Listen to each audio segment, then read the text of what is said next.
Hello and welcome to Missio Talk. My name is Mark Chamberlain and this is a forum to discuss issues relating to mission and ministry in the Christchurch Diocese. It's a way of resourcing clergy and parishes, but also developing and helping us to participate more in God's great mission to the world. My guest today is John Eatwell, Organisational Psychologist. Welcome very much, John. Thank you for coming. Sure. And our topic has to do in this first segment on leadership. Yeah. And of course there's an obvious link between regenerating our diocese and growing and good leadership. What is the state of leadership today? Yeah, well, basically, I mean, if we look at all the research, servant leadership is actually the approach that seems to be having the biggest impact, whether in a commercial organisation or a voluntary organisation. Of course, this is based on Christ actually serving people rather than, that we had a lot of ideas in the 80s and 90s. I think about charismatic leadership, the sort of big, big personality leadership. Actually, that is not that effective. The research shows really that has a short-term impact, but actually it's a servant, humble leadership which has the biggest long-term impact on people. Because one of the key aspects of leadership is, and I think, servant leadership is with a purpose, isn't it? Christ obviously had a purpose. It wasn't just serving. And one of the key things for people to get their heads around leadership is how do we have this direction, but actually we're not going to change or influence how we achieve this direction without building our people. And I think servant leadership really plays to this, where yes, we've got a key purpose, we've got a key direction, but actually how do I help people get there? Yeah, so one of my favourite quotes around that is, a leader's role is to define reality, to say thank you at the end, but in between, the leader is a servant. So yes, we need to say where we're at, where do we want to be, and thank people and appreciate them along the way for their efforts. But actually, how do we help people achieve is a key component. I like that. Yep. So just to reiterate, leadership has to do with defining reality. In other words, where we're going, helping people interpret what's happening around them. Yes. Yep. And at the end, saying thank you, being a person who expresses gratitude in different ways at different times. Yeah. Yep. And then in between times, serving the people, building the people up. Yes. So that they grow themselves. I mean, we want to grow our churches, but presumably that involves growing the people. Certainly, yeah, growing their capability, growing their approaches. Yeah. Yep. Recent New Zealand research showed if you're getting appreciation for your efforts, you're 30 times more likely to be doing well mental health wise. Wow. So it's a huge impact. Yeah. That's a huge impact. Yep. Expressing gratitude.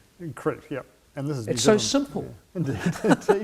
Yes, it is simple. The basic thank yous and those sorts of things. Yeah. Well, if there's one take home from today's session, that ought to be it, perhaps. Indeed. What about the role of positive leadership, John? And being a person of energy and positivity, surely that makes a big difference to organisations. Absolutely, and there's over the last 70 years, one of the consistent themes about what creates good leadership is energy and enthusiasm. Right. So it's so it's a key determinant of how people feel. Are we, and if you ask me what is leadership, I'd say it's a relationship of people with people. You need to connect with them. It's a relationship with direction. We're going somewhere, but also it's a relationship that creates confidence. Are people confident about where we're heading? And I think the energy really plays to this confidence. If we're energetic, enthusiastic about what we're trying to achieve, that spreads to people. Yeah. And a lot of fascinating research on energy now really showing that actually, if we do something to improve our positivity, we can actually measure that at 2 degrees of separation. So basically, your partner's friends are happier measurably after a year if we do something to make you happier. And this is scientific research? Correct, yeah. So, and the same, of course, goes with your team. So if you're doing something to improve your own positivity, then effectively that impacts your direct people, but also the people they interact with as well. So, as a positive leader, that spreads throughout. And I love where words come from. You know, an enthusiasm comes from the Greek entheos, which is God within. You know, That's so good. how do we? That's good. How do we be more enthusiastic? And So, show, just translating that to leading in worship, preaching, to think that we're not, as we offer our enthusiastic ministry to a congregation, we're not only affecting them in a positive way, but we're affecting their families. Indeed, yes. Everybody they interact with. Yeah. I think the second element really of that positive leadership's really given us insight into is actually that our brain is naturally negative. So we're very good at processing negative information. And of course, when we're in life-threatening situations, that's very adaptive because it helps us keep out of danger. But the fascinating thing really is at a whole range of levels, what we see now is our brain actually needs a ratio of 3 positives to 1 negative to actually see stuff as neutral. So, you know, we talk about the emotional bank account, you know, put stuff in, take stuff out. Actually, that's probably at least 3 to 1 in before we can take 1 out. And certainly highly successful relationships, highly successful teams, you seem to have this ratio of 5 to 1. So, so it's even a bit higher. So, so basically, we know now that our brains actually need this. And I guess this is part of psychological safety, which we talk about, or strong relationships, either at home or at work. You know, actually we need to be making sure that we're putting the positives in, which is part of that recognition, but also that we can discuss what's going badly in a positive way and still acknowledge other people's views, still show them we've heard them before we make our decision. So somehow framing the things that are challenging and things that are potentially negative, but you can frame them in a way that's positive. Is that what I'm hearing? Well, I think there's part of that, but it's also, I think, most of it is actually, I can still disagree with you, but actually I need to acknowledge that I've heard you. So do you feel heard? Sure.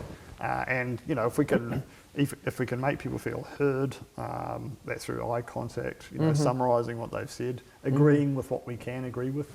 Because again, naturally we focus on the things we disagree about, but actually there might be a whole lump of stuff we agree about. So how do we show, identify that commonality before we say, okay, well, in fact, I still disagree overall. So it's really saying, what are the opportunities for agreement? What's the positive interactions we can have, even though at the end of the day we may say, actually we're going in a different direction. So it's not denying the negatives at all. It's somehow putting them in a proper place so that they don't overwhelm the positives and the commonalities that exist. Yes, and I mean, Admiral Stockdale's a famous example of that, who was the highest ranking American prisoner of war in the Vietnam War. So he spent 5 years in a prisoner of war camp, was starved and tortured. And they asked him at the end, who survived, who died. And he said the optimists died. The optimists died? Yeah, indeed, because they would say, oh, we'll be out by Christmas. And they weren't out by Christmas, we'll be out by Easter. They weren't out by Easter.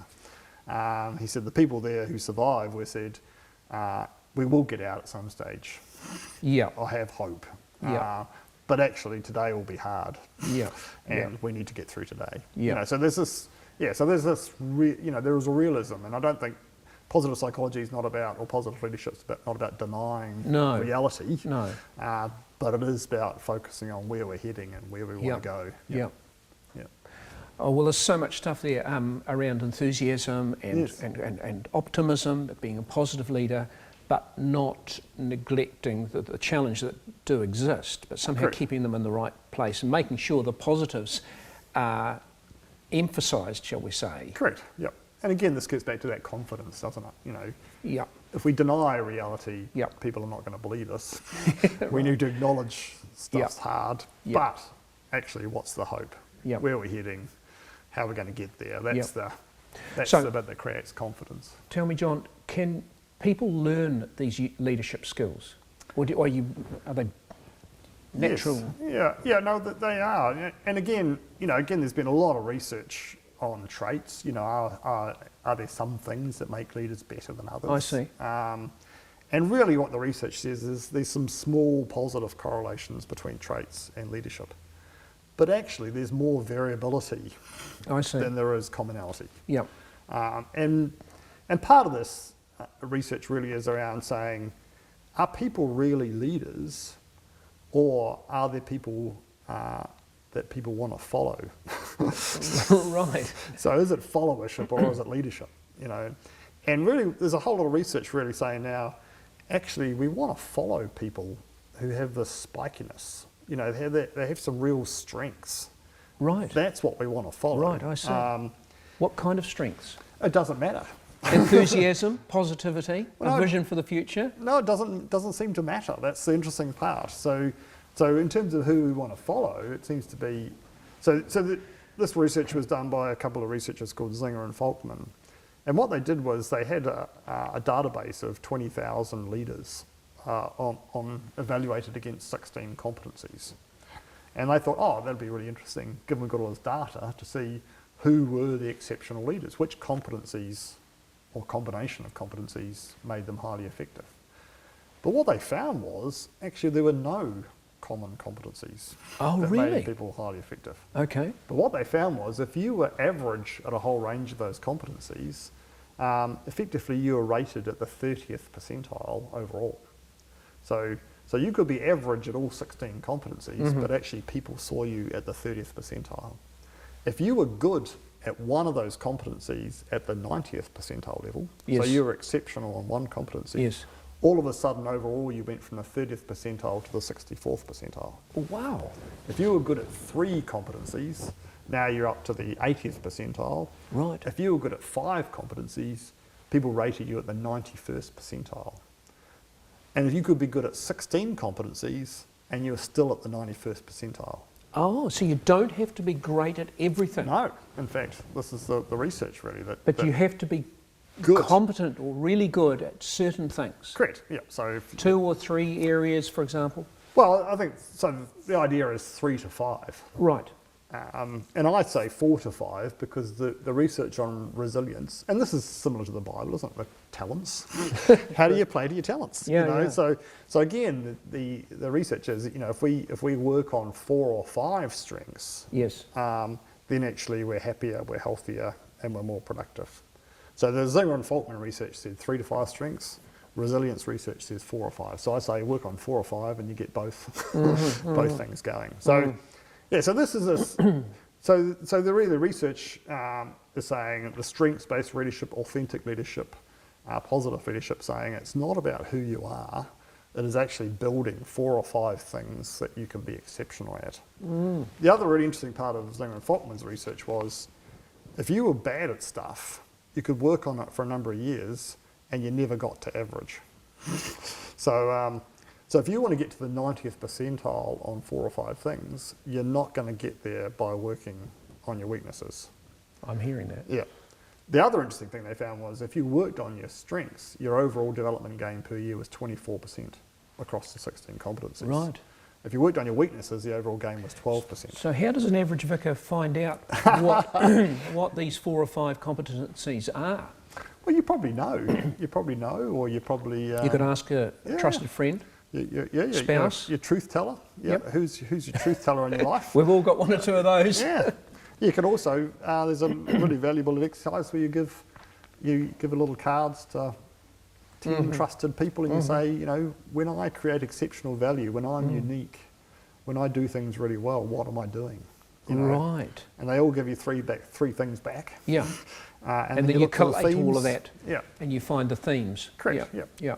There are questionnaires, there's ways of doing it, but I think that's a really powerful way of actually really identifying those. So there's no cookie cutter, that's what I'm hearing? Correct.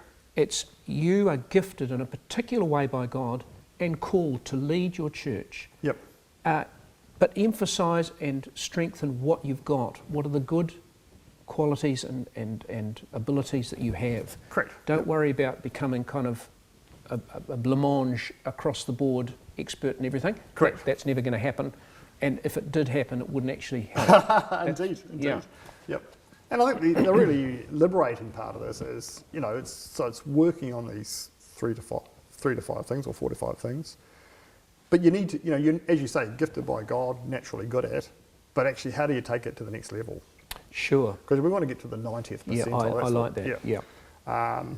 And the other really powerful part of this is, well, if I'm good at these 4 or 5 things, there's a whole bunch of stuff that needs to happen that I'm not good at. How do I get my team to do that? Right, so delegation is a key part. And again, the research on strengths and teams is, if you're a team member and you feel as though you get to use your strengths each day, your productivity's high, your turnover's less, customer satisfaction's higher. So again, this is part of this, you know, as a leader, if I'm good at 4 or 5 things, I'm not good at these things, how do I delegate them? This actually gives them an opportunity to use their strengths. Absolutely. So, which is, again, a powerful... Yeah, so getting people to driver. use their natural gifts and strengths is really going to help a church family Correct. Blossom and flourish. Indeed, yep. Yeah, Yep. yeah. Well, I think I'd love to keep talking, but I think we need to wrap up. Yep. Thank you so much, John, for coming and offering your insights. I will be interviewing you on another topic just in a moment, but for this topic of leadership, we'll close off, and thank you so much for your time. It's been great. My pleasure. Cheers.